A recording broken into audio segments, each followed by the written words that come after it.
मंडळी, झी मराठीवरील पारू ही मालिका लोकप्रिय मालिकांपैकी एक आहे. या मालिकेत अभिनेते विजय पटवर्धन हे श्रीकांत किर्लोस्कर ही भूमिका साकारताना दिसतात. गेली अनेक वर्ष विजय हे मराठी मनोरंजन विश्वात कार्यरत आहेत. मराठी सिनेमे, मालिका आणि नाटकांमधून ते काम करताना दिसत आहेत. विजयांच्या कुटुंबाला अलीकडेच मोठ्या आघाताला सामोरं जावं लागलं. विजयांची पत्नी वृषाली पटवर्धन यांना कॅन्सर झाला होता. त्यामुळे विजय आणि त्यांचं कुटुंब दुःखात होतं. परंतु वृषाली यांनी कॅन्सरसारख्या मोठ्या आजाराला धीराने तोंड दिलं. वृषाली सुद्धा अभिनेत्री आहे, हे फारच कमी लोकांना माहिती आहे. तर रसिक मोहिनी या यूट्यूब चॅनलला दिलेल्या मुलाखतीत विजय यांच्या पत्नीने हा संपूर्ण घटनाक्रम सांगितला. वृषाली यांचा जेव्हा पेट स्कॅनचा रिपोर्ट आला तेव्हा त्यात फक्त 3च गाठी दिसल्या, पण जेव्हा प्रत्यक्ष ऑपरेशन केलं तेव्हा मात्र 29 गाठी होत्या. वृषाली यांनी जेव्हा टेस्ट केली होती तेव्हा दुसऱ्या स्टेजचा कॅन्सर ओलांडल्याचं त्यांना समजलं.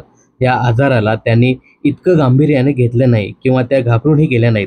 ज्या दिवशी ऑपरेशन होतं त्या दिवशी त्यांनी सर्वांना धीर दिला.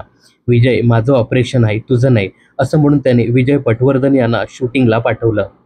दरम्यान कॅन्सरवरील उपचार सुरू असताना वृषाली यांनी एक मोठा निर्णय घेतला होता, तो म्हणजे नर्मदा परिक्रमा करण्याचा.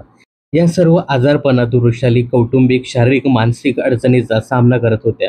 या सर्व गोष्टींमधून स्वतःला वेळ मिळावा म्हणून त्यांनी नर्मदा परिक्रमा पूर्ण करण्याचा निर्णय घेतला. नर्मदा परिक्रमेचा तब्बल 3500 किमीचा प्रवास पायी नाही तर बसने करता येईल अशी डॉक्टरांनी त्यांना परवानगी दिली होती. यावेळी वृषाली यांनी ती नर्मदा परिक्रमा पूर्ण केली. या सर्व कठीण काळात पती विजय पटवर्धन यांची त्यांना खंबीर साथ सुद्धा मिळाली. मगाशी सांगितल्याप्रमाणे वृषाली या एक अभिनेत्री सुद्धा आहेत. त्यांनी लग्नाची बेडी, मंगळसूत्र, अवंतिका, अरे हाय काय नाय काय, उलाढाल अशा मालिकांमध्ये आणि चित्रपटात सुद्धा काम केलंय.